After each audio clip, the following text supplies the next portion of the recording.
सास, बहू और ताबीज। सुप्रिया का रोज किसी न किसी बात पर अपनी बहू तारा से झगड़ा होता ही रहता। दोनों स्वभाव से जिद्दी और अड़ियल थे। दोनों में से कोई भी एक दूसरे के आगे झुकना नहीं चाहता था। फिर एक दिन, तारा कहाँ मर गई थी तू अभी तक? सुबह से शाम हो गई, घर में इतना काम पड़ा है, ये सब छोड़कर कहाँ मौज मस्ती करने गई थी? आपके घर के सारे काम करने का मैंने ठेका नहीं ले रखा। आप भी तो अपने दोस्तों के साथ किटी पार्टी करने जाती हैं, तब तो मैं आपको नहीं टोकती। अरे मैं तेरी सास हूँ, तू मेरी सास नहीं है। सास है तो क्या मुझे चैन की सांस नहीं लेने देंगी आप? बहुत जबान चलने लगी है तेरी आजकल। आने दे मेरे बेटे को घर पर, फिर देख तेरी कैसे क्लास लगवाती हूँ। आपके पास और काम ही क्या है? बाहर पड़ोसियों से मेरी बुराई करना और घर में पति से। हाँ तो अब तेरा काम भी तो ऐसे ही होते हैं ना। तारीफ के लायक कोई भी काम किया है तूने आज तक? बस जुबान चलवा लो, कैंची से भी तेज चलती रहती है। सिर्फ जुबान ही नहीं, हाथ पैर भी चलते हैं, जिनकी वजह से आपको घर में इतनी सफाई देखने को मिलती है, वरना आपको तो अपनी किटी पार्टियों से फुर्सत नहीं मिलती। तो कहना क्या चाहती है? घर का क्या सारा काम तू खुद अकेला करती है? तो और क्या नौकरानी करती है? इसी तरह तारा और सुप्रिया में आए दिन लड़ाई होती। दोनों के दिन की शुरुआत ही एक दूसरे से लड़कर शुरू होती और लड़कर ही खत्म होती, मानो ये अब उनकी दिनचर्या का हिस्सा बन चुकी हो। शाम को तारा का पति वैभव घर आता है। वैभव को देखते ही उसकी माँ सुप्रिया उसके पास आती है और कहती है, बेटा वैभव, अच्छा हुआ जो तू आज जल्दी घर आ गया। देखना तेरी बीवी सुबह से मुझसे लड़ी जा रही है। माँ की बातें सुनकर वैभव तारा को जोर जोर से आवाजें देने लगता है। क्या हुआ जी, इतना चीख क्यों रहे हो? तारा, तुमने आज फिर माँ से लड़ाई की? अरे लड़ाई मैंने नहीं की, शुरुआत पहले इन्होंने की थी। समझा दीजिए अपनी माँ को। मुझे कहीं भी आते जाते टाइम टोके नहीं, वरना मैं अपना सामान बांधकर मायके चली जाऊंगी। इतना कहकर तारा वहां से चली जाती है। ये सब क्या चल रहा है माँ? किसी दिन मैं आप लोगों के चक्कर में जरूर पागल हो जाऊंगा। आप लोग कभी प्यार से क्यों नहीं रहते? अरे वो हमेशा मेरी बातों का उल्टा जवाब देती है बेटा। अब तू ही बता मैं क्या करूं? तो आप उसे ताने मारती ही क्यों है माँ? वाह बेटा वाह, तुझे मेरे ताने दिखते हैं, उसका बात करने का तरीका नहीं दिखता। देखा नहीं वो किस तरह से बात करती है मुझसे। मुझे माफ कीजिए माँ, मुझे आप दोनों के बीच में पड़ना ही नहीं है। आप दोनों ही एक जैसे हो। इतना कहकर वैभव वहां से चला जाता है। वैभव के जाने के बाद सुप्रिया सोच में पड़ जाती है। धीरे धीरे समय बीतने लगता है और एक दिन सुप्रिया को पता चलता है कि उनके गांव में एक महात्मा ठहरे हुए हैं जो वशीकरण करना जानते हैं। तो सुप्रिया भागते हुए उन बाबा का पता ढूंढने निकल पड़ती है।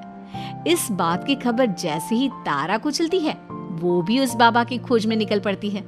अगले दिन सुबह, आज तारा और सुप्रिया दोनों ही बहुत अच्छे मूड में होती है। ना सुप्रिया तारा को देखकर कोई ताना मारती है, ना तारा अपनी सास से बेवजह उलझती है। दोनों मिल बांट कर रसोई में काम करती हैं। भाई तारा, जरा मुझे वो चाय पत्ती पकड़ाना। ये लीजिए माँ जी, क्या आप मेरे लिए भी चाय बना देंगी? अरे हाँ हाँ, क्यों नहीं। इसी तरह दिन बीतते हैं और दोनों का रिश्ता भी निखरने लगता है। ऐसे ही देखते 3 महीने बीत जाते हैं। आजकल ये मैं क्या देख रहा हूँ? अचानक आप दोनों के बीच इतना प्यार कैसे हो गया? एक दिन था जब कभी माँ आप तारा को ताने देते देते नहीं थकती थी, और तारा तुम पहले तो कितना उलझती थी माँ से, तो अब ये अचानक क्या हो गया आप दोनों को? अरे यह सब तो एक बाबा का कमाल है, जिसने मुझे ये ताबीज दिया था। सुप्रिया के हाथ में बंधा ताबीज देखकर तारा चौंक जाती है। ये ताबीज तो उस बाबा ने मुझे भी दिया था, आपको अपने वश में करने के लिए। इसका मतलब तू भी उस बाबा से मिलने गई थी? आपकी हरकतों की वजह से ही मुझे जाना पड़ा था। ये सब क्या चल रहा है? मुझे तो आप लोगों की कोई भी बात समझ में नहीं आ रही। सुप्रिया वैभव को सारी बात बताते हुए कहती है। अरे जैसे ही मुझे पता चला कि हमारे गांव में जाने माने तांत्रिक बाबा आए हुए हैं जो वशीकरण करना जानते हैं, तो मैं बिना देरी किए उनके पास चली गई और बहू को अपने वश में करने की इच्छा उनके सामने रखी, जिससे ये मेरी हर बात माने। बाबा, मैं अपनी बहू से बहुत दुखी हो चुकी हूँ। वो मेरी एक बात नहीं मानती। आप कुछ ऐसा कीजिए बाबा जिससे मेरी बहू मेरी हर बात मानने लगे। पहले आप मुझे अच्छे से बताइए, आपको अपनी बहू से आखिर परेशानी क्या है? बाबा वो मुझसे कभी प्यार से बात नहीं करती। मैं उसे एक बात सुनाती हूँ तो वो पलट कर 4 बातें सुनाती है। आप कुछ ऐसा कीजिए ना जिससे मेरी बहू सारी बातें मानने लगे।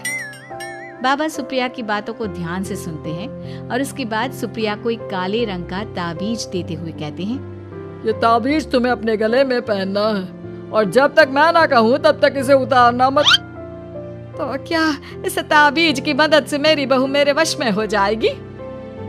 सिर्फ वश में ही नहीं, इस ताबीज के कारण तुम्हारी बहू तुम्हारे आगे पीछे भी घूमने लगेगी। लेकिन बस तुम्हें कुछ काम करने होंगे। कैसा काम बाबा जी? तुम्हें अपनी जुबान पर काबू रखना होगा। उससे जो भी काम करवाना हो हमेशा प्यार से बात करनी होगी। धीरे धीरे वो तुम्हारी मुट्ठी में आ जाएगी। अरे ठीक है बाबा जी, जैसा आप कहेंगे ठीक मैं वैसा ही करूंगी। तारा ये सब सुनकर चौंक जाती है।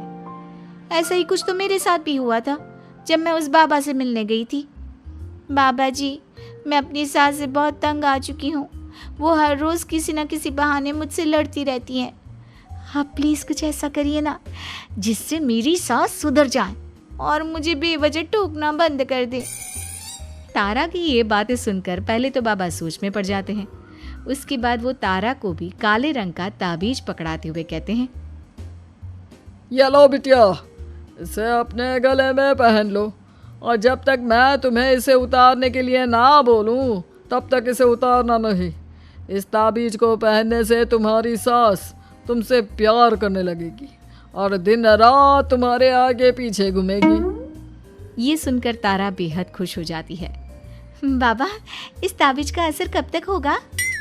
अगर तुमने मेरी सारी बातें मानी तो इस ताबीज का असर तुम्हें 2 दिन बाद ही दिखने लगेगा। उसके लिए सबसे पहले तुम्हें अपनी सास को इज्जत देनी होगी, उनके साथ प्यार से बर्ताव करना होगा और अगर कोई भी काम भी करवाना हो तो प्यार से ही बात करनी होगी। फिर देखना वो कैसे तुम्हारे इशारों पर नाचती है। ठीक है बाबा जी, जैसा आपने कहा है मैं ठीक वैसे ही करूँगी।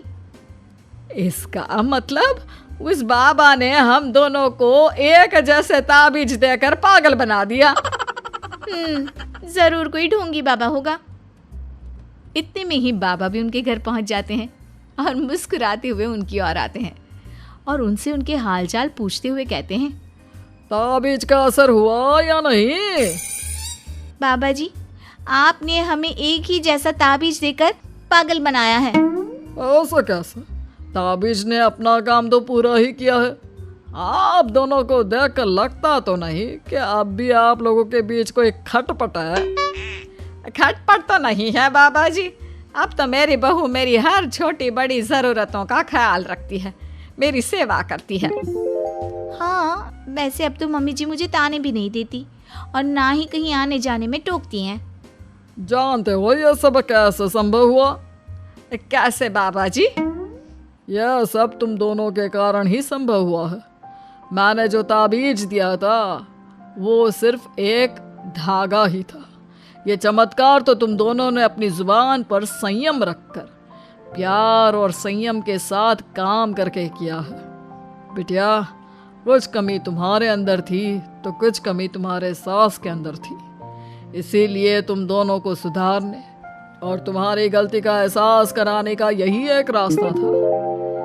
बाबा की ये सारी बातें सुनकर सुप्रिया और तारा एक दूसरे की ओर देखने लगते हैं। अब उन दोनों को अपनी गलती का एहसास होता है। शायद आप सही कह रहे हैं बाबा। मैंने कभी अपनी बहू को समझने की कोशिश ही नहीं की। मैंने भी तो कभी आपकी उम्र और ओहदे का लिहाज नहीं किया और जो जब मन में आया बोलती चली गई। हो सके तो मुझे माफ कर देना मम्मी जी। चलो फिर, अगर सब ठीक ही हो गया है तो बाबा जी अब आप भी वापस अर्जुन बन जाइए। वैभव की बात पर बाबा अपनी नकली दाढ़ी हटाते हैं तो उसे देखकर सास बहू हैरान रह जाती हैं। अरे अर्जुन भैया, आप? हाँ भाभी, आप दोनों के रोज़ रोज़ वाले झगड़ों से परेशान होकर एक दिन मेरे इस दोस्त ने एक प्लान बनाया और मेरी मदद मांगी, तो मैं इनकार कैसे कर सकता था। और देखिए आज उसका नतीजा हम सबके सामने है। सब जोर जोर से हंसने लगते हैं।